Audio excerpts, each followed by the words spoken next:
بسم الله الرحمن الرحيم.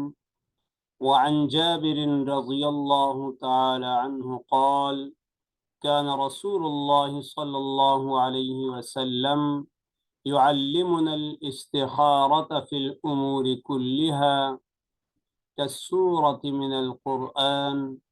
يقول: إذا هم أحدكم بالأمر فليركع ركعتين من غير الفريضة ثم ليقل: اللهم إني أستخيرك بعلمك وأستقدرك بقدرتك وأسألك من فضلك العظيم فإنك تقدر ولا أقدر وتعلم ولا أعلم وأنت علام الغيوب. اللهم إن كنت تعلم أن هذا الأمر خير لي في ديني ومعاشي وعاقبة أمري، أو قال عاجل أمري وآجله، فاقدره لي ويسره لي ثم بارك لي فيه.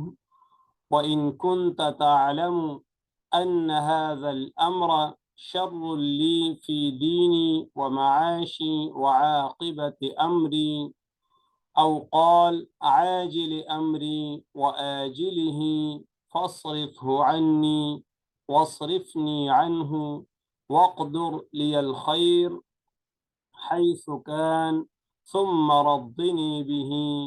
قال: ويسمي حاجته. رواہ البخاری۔ حضرت جابر رضی اللہ تعالی عنہ سے روایت ہے کہ رسول اللہ صلی اللہ علیہ وسلم ہمیں استخارہ کی تعلیم اس طرح دیتے تھے جیسے کلام اللہ کی تعلیم دیتے تھے، قرآن مجید قرآن کریم سکھاتے تھے۔ فرمایا کہ اذا ہم احدکم بالامر فلیرکع رکعتین من غیر الفریضہ، جب تم میں سے کوئی کسی معاملے کا کسی کام کا ارادہ کر لے تو اسے چاہیے کہ 2 رکعت نماز نفل پڑھے، اس کے بعد یہ استخارے کی دعا پڑھے۔ تو استخارے کا مستون طریقہ اس حدیث شریف سے ثابت ہے، بخاری شریف ہے، حضرت جابر رضی اللہ تعالی عنہ کی روایت ہے، رسول اللہ صلی اللہ علیہ وسلم کی حدیث مبارک ہے۔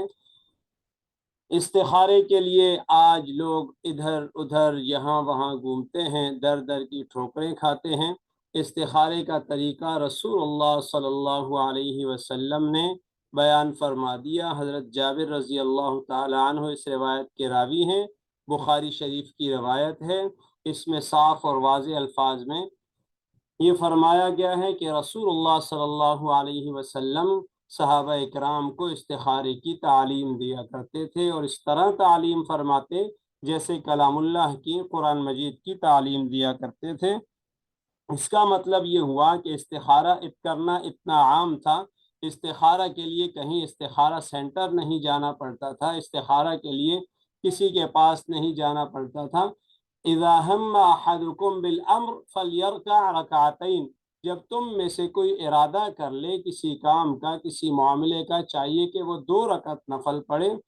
تو ہمیں بھی چاہیے کہ ہم اپنے لیے جب کسی امر میں کسی خاص کام میں استخارہ کریں تو خود کریں۔ رسول اللہ صلی اللہ علیہ وسلم نے صحابہ اکرام کو اس کی تعلیم دی ہے، اس کی تربیت کی ہے، تو ہمیں بھی یہ تعلیم ملی کہ استخارہ اپنے لیے خود کریں، استخارہ سینٹرز کی در در کی ٹھوکریں نہ کھائیں۔ مسنون عمل یہ ہے، مسنون طریقہ یہ ہے کہ استخارہ خود کریں، 2 رکعت نماز نفل پڑھیں، اس کے بعد یہ دعا پڑھیں اپنے معاملات کے لیے اور اپنے مقصد کا تذکرہ کریں، پھر اپنے رب سے دعا مانگیں، اور جو جہاں ضمیر مطمئن ہو وہی استخارہ ہے۔ رب تعالیٰ کی طرف سے اس کام میں خیر ہوگی اور برکت ہوگی۔ اللہ تعالیٰ ہمیں مسنون طریقے سے استخارہ کی توفیق عطا فرمائے۔